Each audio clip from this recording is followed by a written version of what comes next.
Here's a level 14 type question. We're given this shape and we need to, I'm just going to zoom in a little bit, rotate it a little bit like that. There we go. Alright, and we need to find the missing angle. Sides and the angles. If this is angle A, opposite angle A is going to be side A. Okay, and I'm going to pick another angle. Doesn't matter which one. I'm going to call this one angle B, but opposite is going to be side B. Okay, and so this angle over here is going to be angle C, and opposite is going to be side C. Okay? Alright, now knowing that, if we tried the sine law function, it's not going to work. But if we tried that, if we said, look, if we wrote sine of A over side A is equal to, now what do we know? We know side C, but we don't know angle C. And we know side B, but we don't know angle B. But that just doesn't matter which one we pick. So if I pick sine B over side B, and then we try and fill in what we know, notice we don't know sine, we don't know angle A, and side A is 25.6, and the angle B we don't know, so sine B, and side B we do know is 26.2. Okay, but we have an equation with two unknowns in it, and that's not going to work. Okay, and then if we threw in sine C, we would have, we would end up with a third unknown because we don't know angle C. So sine law just will not work for us in this case. Okay, so let's just forget about sine law. But when in doubt, check your sine law. Okay. All right. So cosine law. So for cosine law, it's a squared is equal to b squared plus c squared. Take away 2bc, b times c times cosine of angle A. Okay, and we know all of these things. We know A, we know side A, we know side B. Okay, so we know side A, we know side C, side B, all right, and we're trying to find angle A. So we have, in this case, if we use the cosine law, we only have one unknown. All right, now, in the other example, I put in the numbers right away. Another thing you can do is you can just use algebra to solve for A at this point, without putting in the numbers, okay? So I want to get rid of the b squared and the c squared, so I'm going to subtract them from both sides. I want to get the a alone, right? So I've got to get rid of the b squared, the c squared, the minus 2bc, and eventually I need to get rid of the cosine function. And really, I'm going to get rid of that cosine function last. So I'm going to do everything in the opposite order of the order of operations. I'm going to get rid of the addition and subtraction first. All right, so that means I'm going to get rid of the b squared and the c squared. So I'm going to subtract b squared from both sides. Okay, like that. So minus b squared. All right, from the right-hand side, and if you subtract it from the right-hand side, you also have to subtract it from the left-hand side. So I want to get rid of the c squared as well from the right-hand side, so I'm going to subtract it from the left-hand side as well. Okay, so everything balances out. All right, so this is step one. So we end up with a squared minus b squared minus c squared is equal to negative 2 times b times c times the cosine of A. Okay, I want to get rid of that negative 2 times b times c. Okay, and it's multiplying the cosine of A, so I'm going to do the opposite. I'm going to divide by negative 2bc. Okay, so divide by negative 2bc. And if I do that on the right-hand side, I also have to do that on the left-hand side. So divide by negative 2bc. Okay, all right, so what are we left with? We end up with, on the left-hand side, a squared minus b squared minus c squared divided by negative 2bc is equal to the cosine of A. All right, now I want the A alone, so I want to get rid of that cosine. So I'm going to use the inverse cosine. All right, and so I do that to both sides. Okay, so I'm going to take the inverse cosine, of the right-hand side, so I'm going to have to do that to the left-hand side. And we're doing that to the whole thing, right? So cosine -1. All right, and these guys are going to totally cancel, okay? So we end up with this nice result. The inverse cosine of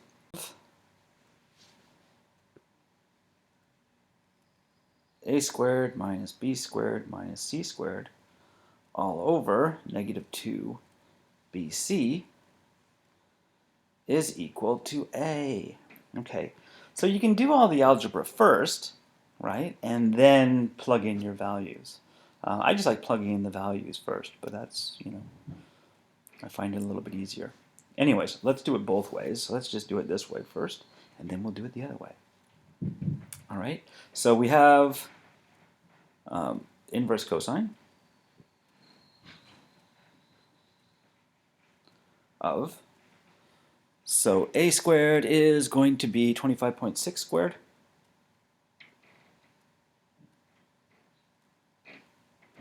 minus b squared, which is really 25.6, 26.2 minus c squared, which is 13.1. Okay, and that's divided by -2 BC.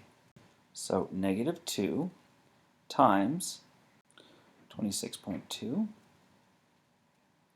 times 13.1. Okay, and that is our angle A. Okay, so now it's handy dandy calculator time. So I'm going to do everything inside the bracket first, and then take the inverse cosine of the result. I think it's going to be a lot easier. Okay, so inside the bracket, I'm going to do the top first, and then I'm going to press equals and then divide everything on the bottom. So I'm going to end up using brackets. All right, so first I'm going to clear the calculator. 25.6 squared. Take away 26.2 squared. Take away 13.1 squared is equal to, okay, now that divided by, open brackets, 2 negative times 26.2 times 13.1, close the brackets, is equal to, there, 0.29527, and then we're going to take the inverse cosine of that. 0.29528, I've rounded it to 5 decimal places, is equal to A. Okay, and so we're just going to do the inverse cosine of that. So second, and then cosine. So we get cosine -1. All right, and that gives us 72.82584 degrees.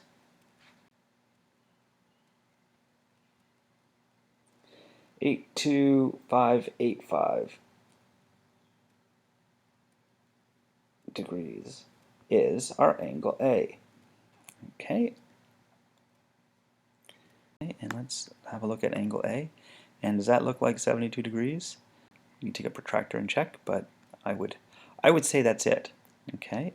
That's it. That's your answer. That's how to do it. But I want to also show you, yes, you can do it using algebra purely like this. It's a little bit heavy. The other thing you can do is just replace the values right away. So it works this way. And let's do it the other way as well. Okay, so I'm going to replace A with 25.6 and B with 26.2, so 26.2 squared, plus C with 13.1, so 13.1 squared. Take away 2 times B, which is 26.2, times C, which is 13.1, times the cosine of A.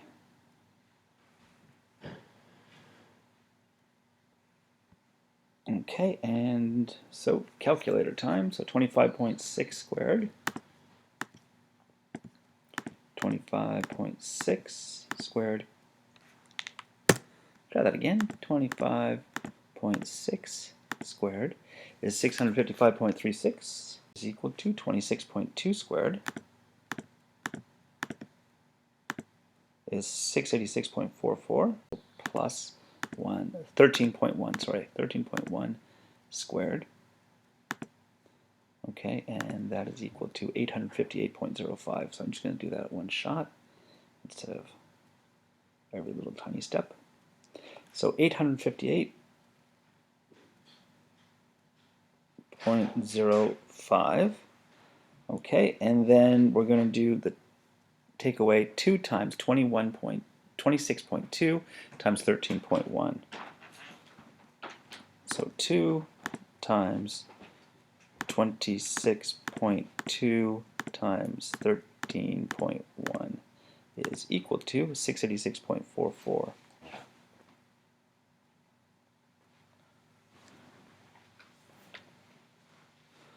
Okay, and that's times the cosine of A. All right, I want to get rid of the 858.05, so I'm going to subtract it from both sides.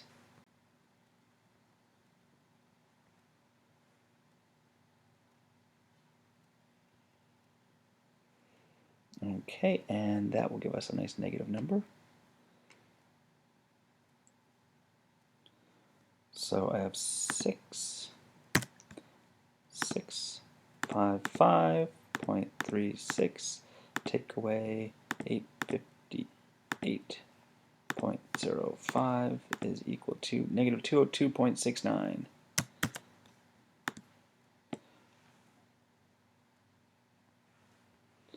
So that gives us negative 202.69 is equal to negative 686.44 times the cosine of A. All right, to get the cosine of A alone, I'm going to divide both sides by negative 686.44. So negative 686.44. We're dividing the right-hand side by that, so we have to divide the left-hand side as well. Negative 686.44. Okay, so let's do that. So we have negative 202.69 divided by 686.44 negative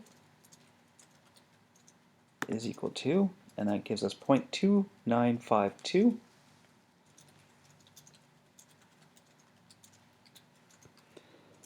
So we have a negative divided by a negative is positive, as we expected. So we have 0.2952. This 7 tells that 7 to round up to an 8, so I'm going to put an 8 here, is equal to the cosine of A.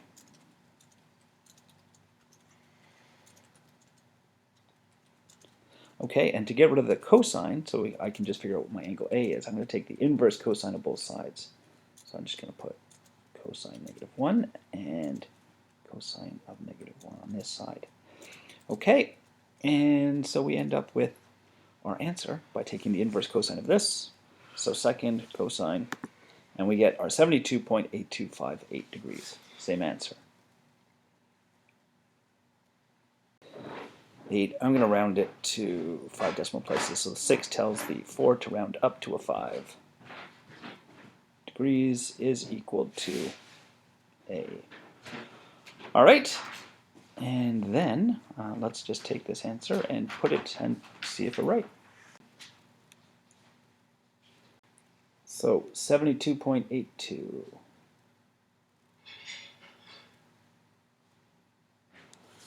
72.8258, and we're saying 5 degrees. Don't forget the degree symbol, and then enter.